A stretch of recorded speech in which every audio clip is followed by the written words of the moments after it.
오늘 저희들이 주신 말씀 가지고서 하늘 백성의 정체성을 지켜라 라는 제목으로 함께 말씀을 나누도록 하겠습니다. 여러분, 저희들 지난 시간 우리들의 정체성에 대한 이야기를 함께 나누어 보았습니다. 그래서 우리들의 정체성은 이 세상에 있는 다른 모든 사람들과 동일하게 이 땅 위에서 살아가지만 그럼에도 불구하고 세상과는 구별된 하나님의 백성들, 그것이 바로 우리들의 정체성임을 확인하였습니다.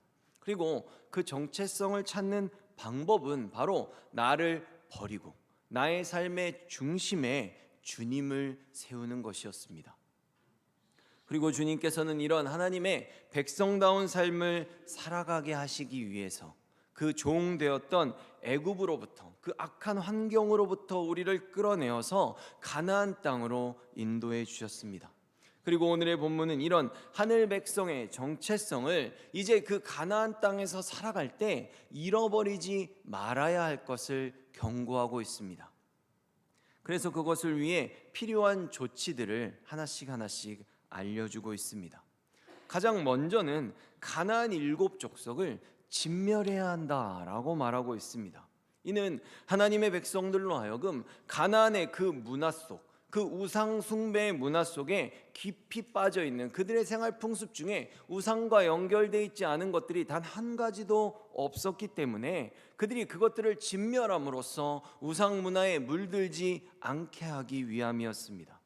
지난 시간에도 잠시 나누었지만 가나안 땅, 그곳에서 하나님을 왕으로 두고 백성으로 사는 이스라엘 백성들의 삶, 그 하나님의 나라가, 가나안 땅의 모습은 하나님의 나라가 어떠한 모습을 하고 있는지 그것을 잘 드러내주는 영적인 모형으로 작용하고 있습니다.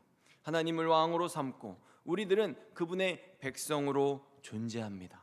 그리고 하나님의 나라에서 하나님의 백성들은 주님께서 주신 그 말씀을 따라 살아가는 삶을 살아갑니다. 그런 삶 속에 우상 숭배란 도저히 있을 수 없는 말인 것입니다.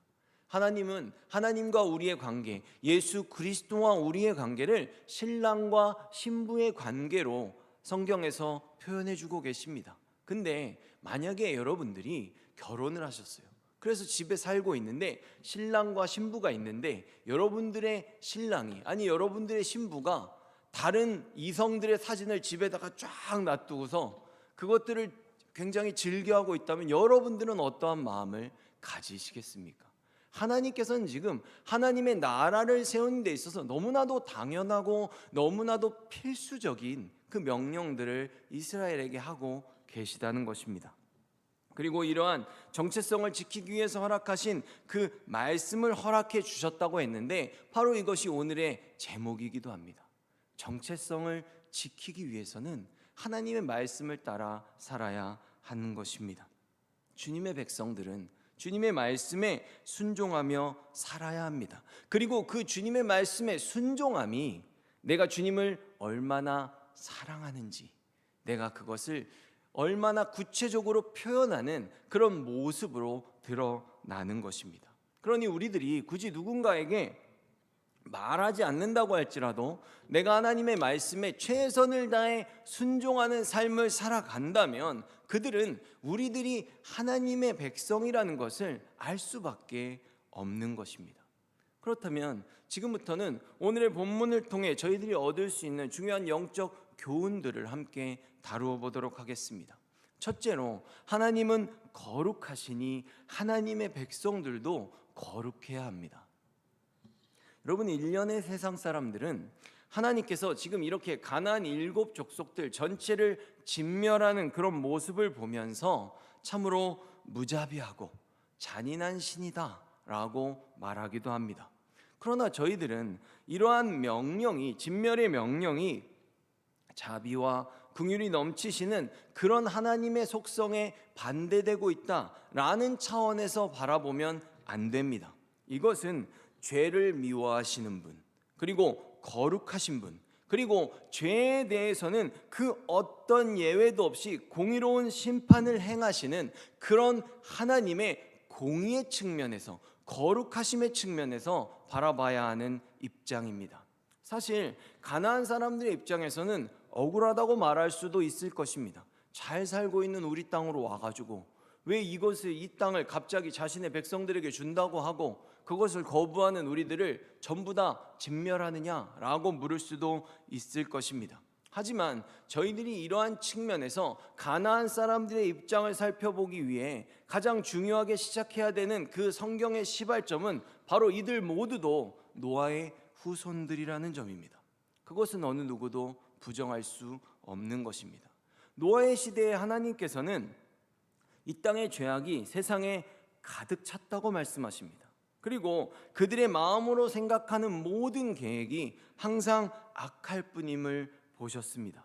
그래서 하나님께서는 오직 노아의 가족들 8명만을 남겨둔 채 지면의 모든 사람들을 심판하셨습니다.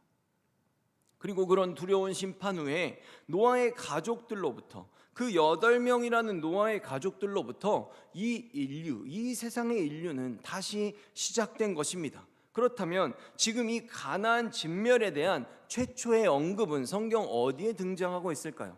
창세기 15장 16절의 말씀을 보면 하나님께서 아브라함에게 말씀하십니다. 내 자손은 4대 만에 이 땅으로 돌아오리니 이는 아모리 족속의 죄악이 아직 가득 차지 아니함이니라 하시더니 노아의 시대에 심판을 하실 때 그들의 죄악이 가득 찼다고 말씀하셨고 지금 가나안 백성들의 죄악은 아직 가득 차지 않았다.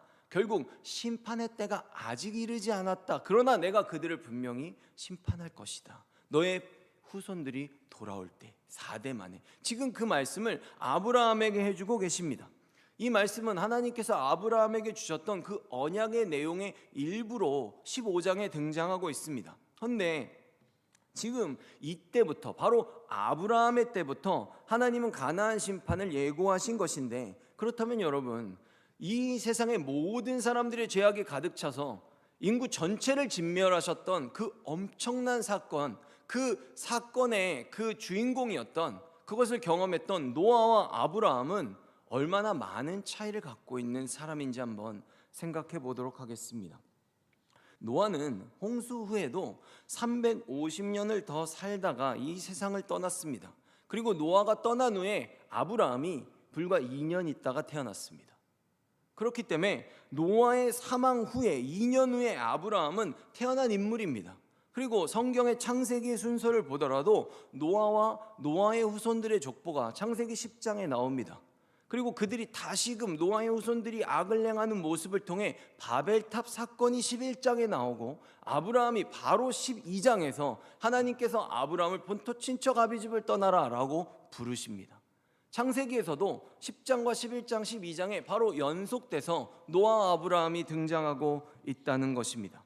그러므로 노아에서 아브라함으로 이어지고 물론 그 중간에 사람들이 있지만 제가 기간상으로 2년밖에 차이 나지 않는다고 말씀드리는 것입니다. 그리고 이삭과 야곱 그리고 그의 12아들이 지금 이스라엘을 이루었습니다. 그리고 바로 그 이스라엘을 모세가 데리고 나왔고 광야 40년의 그 기간을 벌로 받았던 기간 동안에 새로운 세대가 태어났고 그들이 지금 모세의 설교를 모압 평지에서 듣고 있는 것입니다.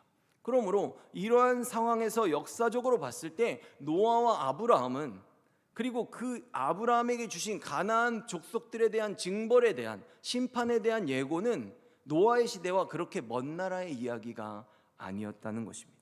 그러므로 이러한 차원에서 생각해 볼 때 하나님의 입장에서 봤을 때 죄악을 범했던 하나님이 분명히 그들을 구원하시고 구원받은 노아의 가족들의 후손으로서 성장해 나가면서 계속해서 자녀를 낳으면서 가나안 땅에 자리 잡고 풍족하게 잘 살 수 있도록 하나님이 분명히 은혜를 베풀어 주셨는데 그럼에도 불구하고 또다시 죄악을 범하기 시작하는 지금 그런 가나안의 모습은 하나님이 보실 때는 심판을 받아 마땅한 매우 실망스러운 모습임에 분명하다는 것입니다. 그런 노아의 교훈을 잊고 지금 벌써 아브라함의 때부터 경고를 다시 받는 그런 상태로 죄악을 쌓아가면서 하나님의 심판을 기다리면서 그들은 그렇게 살아왔던 것입니다. 그리고 이제 그러던 중에 하나님이 말씀하셨던 그 기간이 되어서 이스라엘 백성들이 가나안 땅 앞에 도달하게 되었고, 바로 하나님의 백성으로 선택받은 이스라엘을 통해서 하나님의 역사가 이루어지게 되었다는 것입니다. 결론적으로 지금의 가나안 족속들에 대한 그 진멸의 명령, 하나님의 명령은 죄에 대한 공정한 심판, 그리고 죄인이 하나님 앞에서 자신의 죄에 대해 책임을 져야만 한다라는 그런 차원에서 이 사건을 이해해야 한다는 것입니다. 그렇다면 여러분, 하나님이 죄인을 이토록 가차없이 심판하시는 모습을 통해서 저희들은 과연, 그리고 당시의 이스라엘은 하나님의 도구로 쓰임을 받으면서 어떠한 생각을 해야만 했던 것일까요? 첫째로는 하나님은 죄를 정말로 미워하신다는 사실입니다. 이것을 반대로 한번 다른 말로 말해보면 하나님은 그만큼 거룩하신 분이다라는 고백으로 생각해 볼 수 있습니다. 그러니 이토록 거룩하신 하나님의 백성들인 우리들도 그런 하나님을 보면서 나도 거룩하게 살아야 되겠다라는 생각을 해야만 한다는 것입니다. 그런데 문제는 아담의 후손으로 태어난 우리들, 그래서 본성이 악한 우리들, 언제든지 자기 중심적인 생각과 그 계획들을 하는 우리들은 아무리 노력을 해도 거룩하신 하나님의 기준에 부합되는 그런 거룩함을 가질 수 없는 존재들이라는 것입니다. 그렇다면 어떻게 해야만 하겠습니까? 하나님께서는 그런 우리들, 죄악된 우리들, 본성이 약한 우리들에게 끊임없이 내가 거룩하니 너희도 거룩하라 라고 명령하십니다.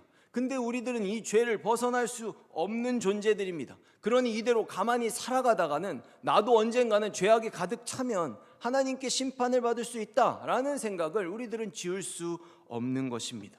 그렇다면 여러분, 성경 전체를 통틀어서 거룩이라는 단어가 가장 많이 나오는 성경의 책은 어떤 책일 것 같습니까? 그것은 당연히 레위기서입니다. 성막의 제사법이 나오기 때문입니다. 그리고 그 법을 주셨던 두 번째는 당연히 출애굽기입니다. 그들과 다른 성경의 거룩이라는 단어는 거의 10분의 1도 되지 않을 만큼 압도적으로 레위기와 출애굽기에 거룩이라는 단어가 많이 나오고 있습니다. 그것은 어디다 쓰는 단어입니까? 거룩, 깨끗하다, 그리고 흠이 없다. 그것은 바로 제사법에서 다루고 있는 짐승들, 동물들을 꾸미는 말로 등장하고 있는 것입니다. 그렇게 깨끗한 동물들에게 우리들의 죄를 옮김으로써 우리들은 그 동물이 깨끗했던 것처럼 우리들은 깨끗해지고 그 죄의 대가로 그 동물들은 죽임을 당하게 되는 것입니다. 그 동일한 은혜를 우리들은 바로 예수 그리스도를 통해서 받았습니다. 고린도후서 5장 21절의 말씀을 보면 하나님이 죄를 알지도 못하신 이를 깨끗하셨다는 뜻이죠. 우리를 대신하여 죄로 삼으신 것은 우리로 하여금 그 안에서 하나님의 의가 되게 하려 하심이라. 아멘. 여러분, 우리는 예수 그리스도의 십자가의 은혜가 아니면 절대로 의로워질 수 없는 존재들입니다. 그러므로 주님께서 우리들로 하여금 거룩한 백성으로 살아가고 하나님의 명령을 거룩하신 그 백성으로 따라서 행하며 살아가게 하시는 그 역사에는 엄밀히 말해서 우리들의 노력, 나의 의는 들어갈 자리가 없습니다. 그래서 오늘의 본문에도 보면 하나님께서 이스라엘을 택하신 이유를 알려주고 계십니다. 너희들이 잘나서, 너희들이 뛰어나서, 싸움을 잘해서, 머리가 좋아서 그 어떤 것도 아닙니다. 너희들이 수요가 많고 강해서도 아니라 가장 작고 가장 연약했기 때문이다 라고 말씀하고 계십니다. 여러분, 저는 아무런 능력도 없는데 제가 어떤 하나님의 명령을 따라 행할 때마다 사람이 도저히 행할 수 없는 기적적인 능력이 일어납니다. 그럼 사람들은 그 사건을 보면서 누구를 볼까요? 저 같으면 그런 생각을 할 것 같습니다. 저 사람이 저렇게 능력이 없는데도 계속 능력이 일어나는 걸 보니 분명히 저 능력은 저 사람 게 아니다. 이스라엘이 그토록 작고 부족하고 아무것도 할 수 없는, 무기조차도 없는 민족인데 가나안의 그 강력한 철기 문화를 가진 나라들을 정말로 무슨 풀 뽑듯이 다 넘어뜨리면서 전진하는 그런 상황들은 하나님의 역사가 드러나고 하나님이 위대하시고 전능자이시고 창조주이신 하나님을 드러내기에 너무나도 좋은 조건이었기 때문에 그들을 선택하셨다는 것입니다. 그러면 우리들은 어떻습니까? 지금 성경은 우리들도 영적 이스라엘이라고 말씀해주고 계십니다. 그러니 우리들은 하나님이 나를 선택하셨고 세워주셨을 때 나를 자랑하고 나를 드러내면 오히려 하나님한테 방해가 된다고 생각해 볼 필요가 있습니다. 내가 잘나서 내가 뭘 해서 하나님이 나를 도우셨다는 역사는, 그러한 말들은 그 어떤 상황에도 성경적이지 않다는 것을 저희들이 기억하기를 원합니다. 우리를 택하심도 다를 바가 없다는 것입니다. 우리들이 주님께 할 수 있는 것은 나같이 부족한 사람을 택해서 사용해 주심에 감사할 수 있는 것밖에 없습니다. 늘 그리스도 안에서 거룩한 삶을 살기 위해서 최선을 다하는 모습, 늘 거룩한 백성으로 살아가기 위해서 최선을 다한다는 것, 그러면 과연 그것은 무슨 뜻인지 한번 생각해 보기를 원합니다.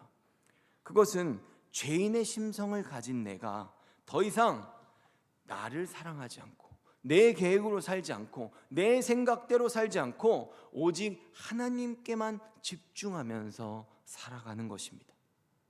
이것을 성경에서는 하나님을 사랑하는 인생을 살아간다라고 표현하곤 합니다. 이것을 위해서 주님께서 우리들에게 허락하신 것은 바로 진리의 말씀입니다. 그 말씀을 가지고 우리들이 과연 하나님을 어떻게 구체적으로 우리들의 삶 속에서 사랑할 수 있는지 그 방법들을 알려주고 계신 것입니다. 간단한 예로, 제가 사랑하는 사람이 꽃 알레르기가 있는데 그것도 모르고 장미꽃 천송이를 준비해가지고 이렇게 들이밀면 그 사람 죽을 수도 있습니다. 바로 이렇다는 것입니다.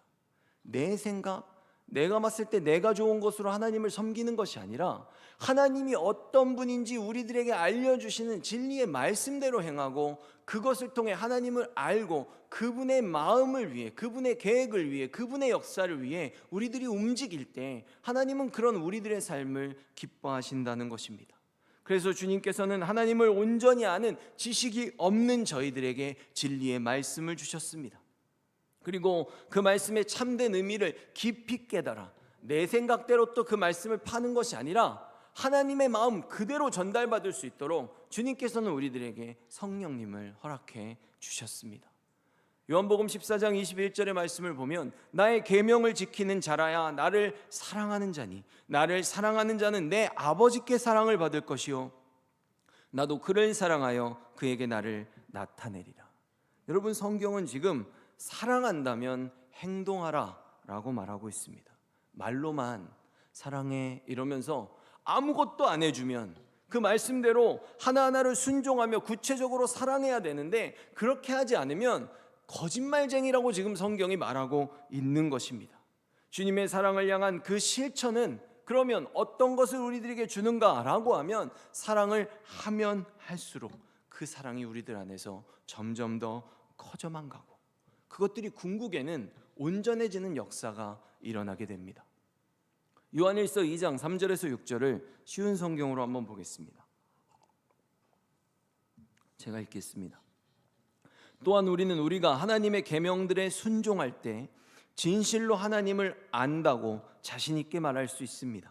하지만 누군가가 나는 하나님을 알아요 라고 말하면서 그분이 명령하신 것에 순종하지 않는다면 그 사람은 거짓말쟁이입니다. 그에게는 진리가 없습니다. 하나님의 가르침을 따라 순종해야만 그 사람 안에 하나님의 사랑이 완전히 이루어지게 될 것입니다. 이것이 우리가 하나님을 따르고 있음을 보여주는 방법이 됩니다. 누구든지 자기 안에 하나님께서 계신다고 말하는 사람은 예수님께서 사신 것처럼 살아야만 합니다. 아멘. 여러분 어떻습니까? 이처럼 말로만 나는 하나님을 알아요 라고 말하는 것, 이런 것은 거짓말쟁이라고 말하고 있습니다. 하나님은 우리가 하나님께서 이렇게 살라고 말씀하신 것을 들었다면 믿음으로 그대로 살아냄으로써 하나님을 진짜 사랑하는지 알겠다고, 그 마음을 받으시겠다고, 지금 행동해야 한다고 말씀하고 계십니다. 그러니 만약 내가 정말 하나님의 백성이라는 정체성을 가지고 있다면 나의 삶 속에서 최선을 다해서 그 말씀대로 살아내야만 할 것입니다. 살아냄으로써 그 사랑이 우리들 안에서 점점 더 커져만 가는 것을 우리들도 분명히 깨달을 수 있을 것입니다. 여러분, 하나님이 만약에 누군가에게 피아노를 잘 칠 수 있는 재능을 주셨습니다. 근데 그 아이가 아무것도 안 하다가 어느 날 갑자기 피아노 앞에 딱 앉으면 모차르트처럼 교향곡을 막 쏟아내겠습니까? 전혀 그렇지 않습니다. 절대로 아닙니다. 저희들이 운동을 배울 때도 그러죠. 하나님께서 기본적으로 우리들에게 재능을 주실 수 있습니다. 그러나 많은 실전 경험을 가진 선생님을 통해서 배우고 그 배운 것을 가지고 끊임없이 훈련할 때 비로소 좋은 선수가 될 수 있는 것입니다. 하나님의 사랑이 지금 이와 비슷한 방식으로 우리들의 삶 가운데서 완전해져 가게 된다고 지금 성경이 말하고 있습니다. 요한복음 14장 21절의 말씀을 한 번 더 보겠습니다.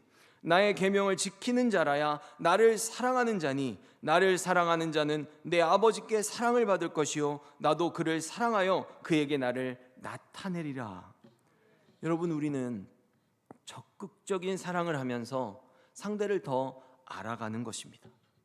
그래서 지금 예수님께서는 지금 네가 최선을 다해서 그 계명을 지키면서 살아가면 그 사랑하는 사람에게 예수님을 더욱더 많이 나타내시겠다고 지금 말씀해 주고 계십니다. 그리고 주님께서는 이 나타내심이 무엇인가에 대한 정확한 의미를 그 뒤에 이어져 나오는 말씀에서 알려주고 계십니다. 14장 22절과 23절의 말씀을 보면 가룟이 아닌 유다가 이르되 주여 어찌하여 자기를 우리에게는 나타내시고 세상에는 아니하려 하시나이까? 예수께서 대답하여 이르시되 사람이 나를 사랑하면 내 말을 지키리니 내 아버지께서 그를 사랑하실 것이요 우리가 그에게 가서 거처를 그와 함께 하리라. 아멘. 여러분, 지금 가룟 유다가 왜 우리들에게만 나타내시고 세상에는 나타내시지 않으십니까? 라고 물었습니다. 근데 지금 예수님께서 뭐라고 대답하시냐 하면 주님을 사랑하는 자들과 내가 거처를 함께 하겠다라고 말씀하십니다. 여러분, 하나님께서는 우리들과 영원히 사랑하면서 행복하게 살아가고 싶으셔서 이 땅을 창조하셨고 지금의 저희들을 하나님의 형상대로 창조하셨습니다. 그러므로 그 최초의 창조의 목적대로 우리들이 하나님의 백성의 자리를 되찾고 그 말씀에 순종하면서 최선을 다해서 주님을 사랑하면 그런 주님께서는 우리들과 영원히 함께 하시겠다는 것입니다. 우리들에게 영원히 주님을 나타내시겠다는 것입니다. 그래서 오늘의 본문 9절을 보면 그런즉 너는 알라 오직 내 하나님 여호와는 하나님이시요 신실하신 하나님이시라. 그를 사랑하고 그의 계명을 지키는 자에게는 천대까지 그의 언약을 이행하시며 은혜를 베푸시되라고 말합니다. 천대까지는 영원한 시간을 의미하고 있습니다. 여러분, 예수님은 당신의 생명을 다해서 저희를 향한 사랑, 하나님이 우리를 어떻게 사랑하시는지 먼저 보여주셨습니다. 그래서 이제는 우리들의 차례가 되었습니다. 우리들도 예수님처럼 죽도록 사랑하길 원합니다. 그렇게 주님 주신 말씀을 죽도록 실천하면서 살아갈 때 우리들의 사랑은 그런 삶을 통해서 점점 더 온전한 사랑으로 완성되어 갈 것입니다. 그리고 주님께서는 그런 우리들과 지금부터 영원까지 함께 거하실 것입니다. 여러분, 부디 하늘 백성의 정체성을 여러분들의 삶 가운데서 지키시기를 바랍니다. 예수님처럼 하나님의 말씀에 죽기까지 순종하시기를 부탁을 드립니다. 그러면 그런 삶 가운데 주님을 향한 사랑이 점점 더 커져만 가게 될 것입니다. 그리고 주님은 그런 우리들과 영원히 그 거처를 함께 하실 것입니다. 언제나 말로만이 아닌 적극적인 실천으로 주님을 사랑하시기를 예수 그리스도의 이름으로 축원합니다.